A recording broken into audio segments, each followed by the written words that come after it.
and they're doubling down on these shorts, which I hate. Um, did you hear that they're going to do 3-minute shorts now? No, what was the what are they now? They're 60 seconds or less. Oh, okay. So if within the next few months, if you start posting vertical content under 3 minutes or under, it will go into the shorts reel. It won't go into your main thing. If you do it horizontal like a normal, like what I'm doing here, it will, even if it's 3 minutes, it will still go into your normal feed. But it has to be the horizontal, you know, uh, format. But they are giving you 3 minutes, and there's other rules like I guess 60 seconds or less. You can use copyrighted music, but if your video goes over 60 seconds, don't use any copyrighted music. Otherwise, you're going to get a copyright strike. So there's all this weird rule stuff. They're trying to compete with TikTok. I guess TikTok now is allowing for like 3-minute videos or something. Oh, is that So right? yeah, I don't know. I Some of my smaller channels that I've created, I might start testing it to see. Yeah, Really? And I will tell you, I have been so when we do our stuff, we use StreamYard and it simulcasts to, to YouTube. And I do have a YouTube, obviously I have a YouTube channel, uh, but I don't do anything regular on it. And in our bully world, we have so many nights where there's regularly slotted podcasts, right? yeah, And now I recognize that I could just do videos and then post them, right? I don't have to do lives, you know. But man, I don't know. It's just um, it's a hell of a time commitment to do it well, it's hard. It's really hard work, and it's weird that some channels that I see that I think should have a ton of viewers don't, and some channels that I see, it's like why the hell do they, you know why do they have so many?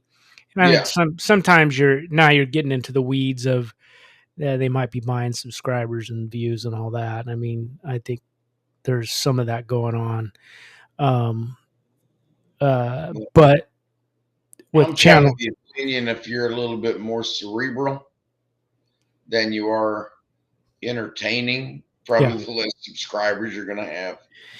yeah, and you're gonna appeal to people like yourself or people who like to listen to that sort of thing. Like for me, I'm kind of I like that more low key sort Yeah, of thing. Like I grew up, I was a teenager watching C-SPAN, watching book TV, listening to authors speak about their book. I mean, I've right. always been kind of more analytical and a critical thinker on that level. Yeah, me too. There's there are some YouTubers in certain avenues, not necessarily in the dog world, but that kind of have more of that entertaining vibe to it. But it's content that I'm not like. It's not like dogs or what I'm trying to like really study and hone some of my knowledge is to be a better interviewer and stuff. So Yeah. I don't necessarily gravitate to some of the dog podcasts if they're too off the wall or too flashy and stuff. So, but Right.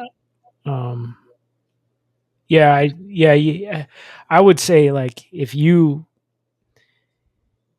might double down on these 3-minute things, 3-minute videos where you can like hone in on a subject matter, especially Yeah, when just get little spurts of yeah, knowledge. because people eat that up. Well, whether they listen to it or not, they eat it up. Like, I look at people's analytics and some of their highest rated videos is about what they feed their dog, and like, oh god, and Really? and and what they're doing to me is like is half-assed. It's just all like regurgitated information. It really isn't even anecdotal Right. information. So they're just doing it to make a video. Sure.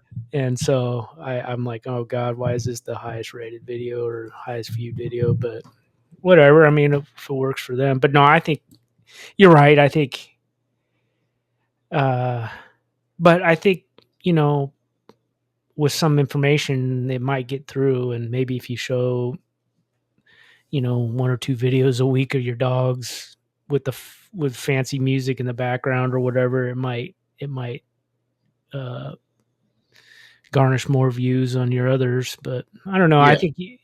I think I think people have the potential in the dog world, like yourself and others, that they could really maximize YouTube.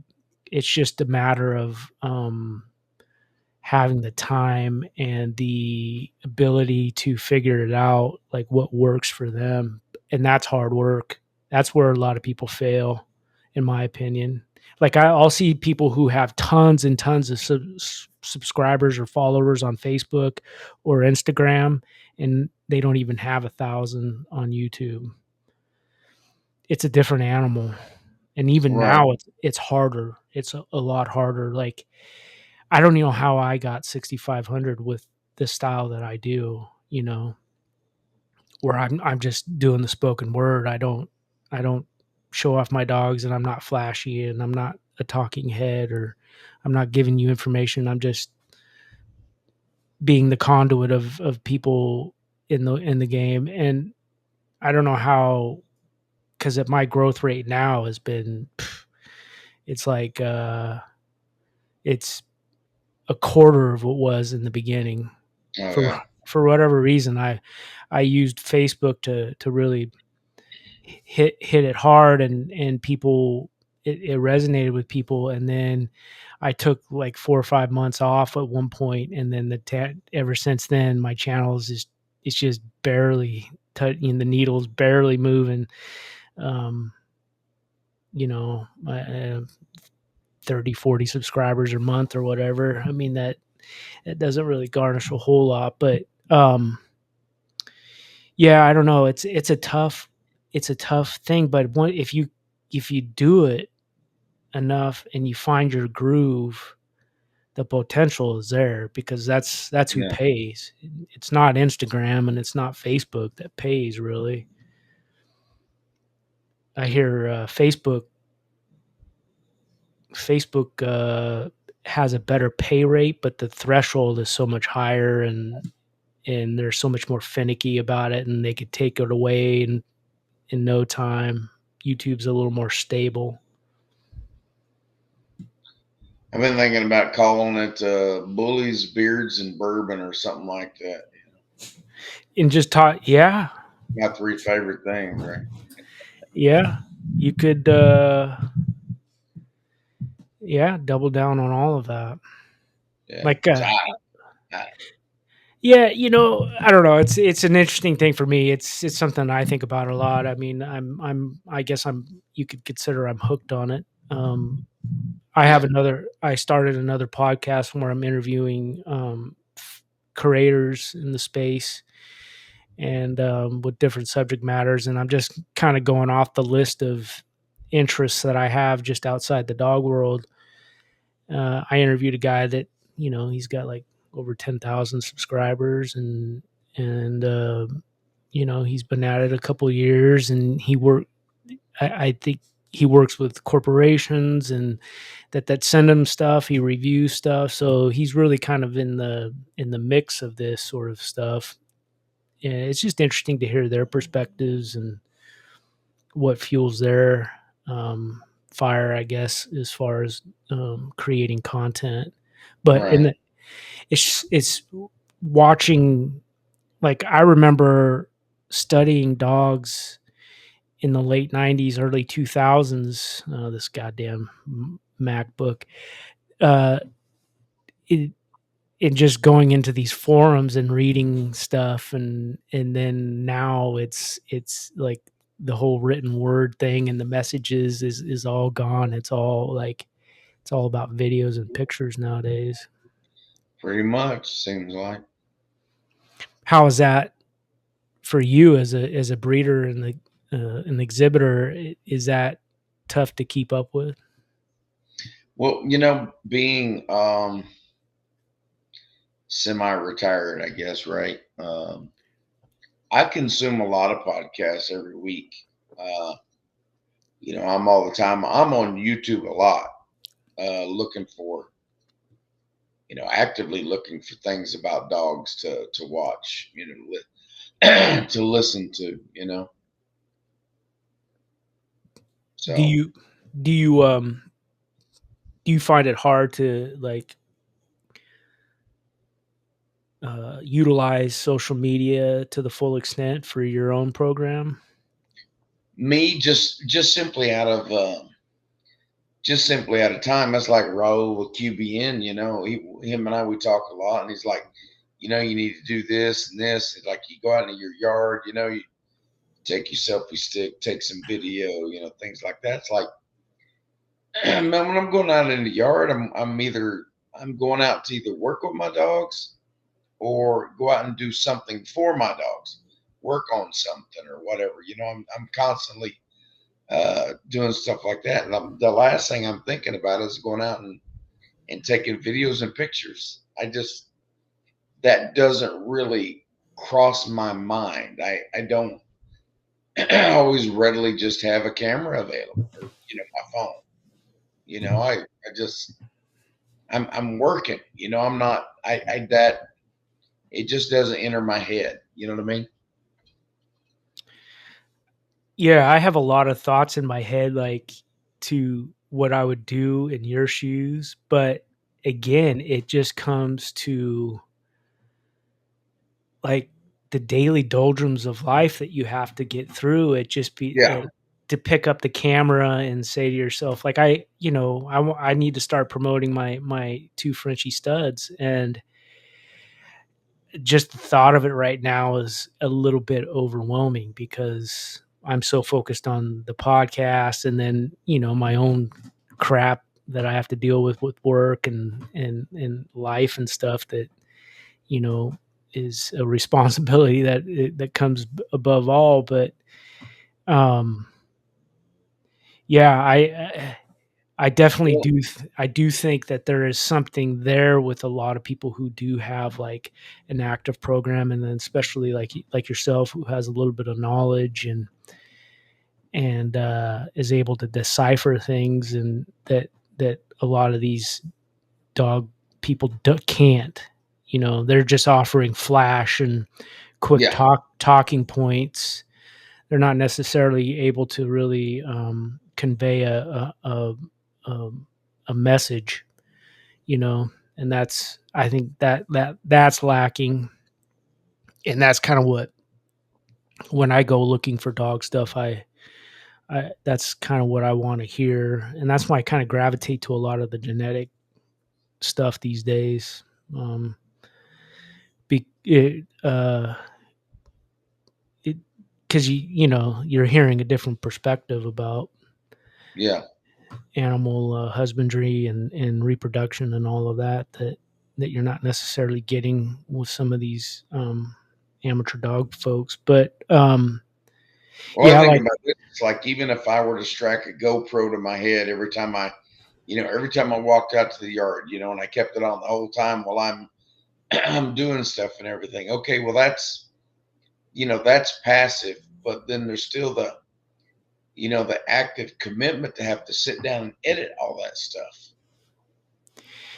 And I'm like, I get up at 5 o'clock every morning as it is, and generally, I mean, we go to bed about, I mean, not we do about, we go to bed at 8:30 generally, hmm because we get up at 5, 4:30, 5 o'clock every morning. So it's just not, there's just not a lot of spare hours to sit down and edit hours of video every week. yeah, no, I hear that. I'm trying to think how I'm going to do it as well. I thought about the GoPro is, because there's so many things that happen when I'm out there, like taking care of the dogs Yeah, of course. and that are kind of funny or fun to watch. Or I have a Frenchie that he's a big one. He's a big boy. He doesn't fit the script, so to speak. And it's just fun to watch him how he maneuvers around the other two, and then around my livestock guardian dog. And so, and if some funny things happen, and it would make good videos, and I could Yep. talk over them or whatever.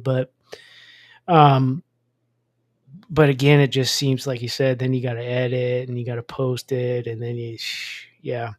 um but what, like, I think what would, if I had a vision for yours, it would be exactly what you just said. Like, you could sit down on a rocking chair with one of your dogs and have a bourbon and say what the bourbon is and what you like about it. And Yeah. then let's talk about, coefficiency of inbreeding. You know what I mean? Something like that, and just boom, 5 minutes, and then you're done.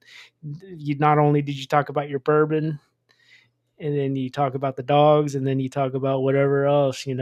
So yeah, I don't know. I've been mulling it over. I mean, shit. We yeah, pay $50 a month now for StreamYard. And it's like might need to start doing something. yeah.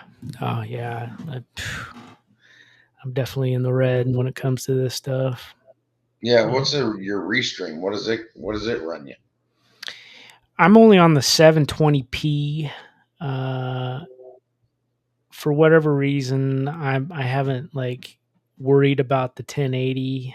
Yeah. I use I use CapCut, and it kind of ups the quality, and so when I post the videos, it I match the quality. The quality is about the same that I would see that somebody's paying $50. It wouldn't be like constitute for me another $30. I pay, I think, $20 a month Okay. for the restream. Um, and That's what StreamYard was, and then they went up. it went up.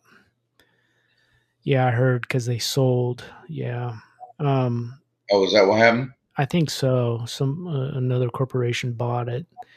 Um, I I wanted to try Riverside. I know somebody in the YouTube space that I'm in contact with that just bought it or to subscribe to it. I want to see how they like it, because there's a lot of things that they offer on the back end. It's not cheap, but they offer things like they have their own little editing suite, and Oh yeah. they do you can cut up to shorts and stuff like that. It uses AI voice. Um, you can record your AA voice. If you screw up or something, you can just edit by words. It will transcribe the video, and then you Yeah. can just insert your voice if you screw up. I don't know. We'll see. I'll see. Right now, it just this seems pretty easy for Were me. you ready to get rolling? Yeah, I'm rolling right now, man. I'm vibing. I'm just This is kind of what this our little BS talk here. I'll probably clip up and put on my other channel about content. No. Yeah.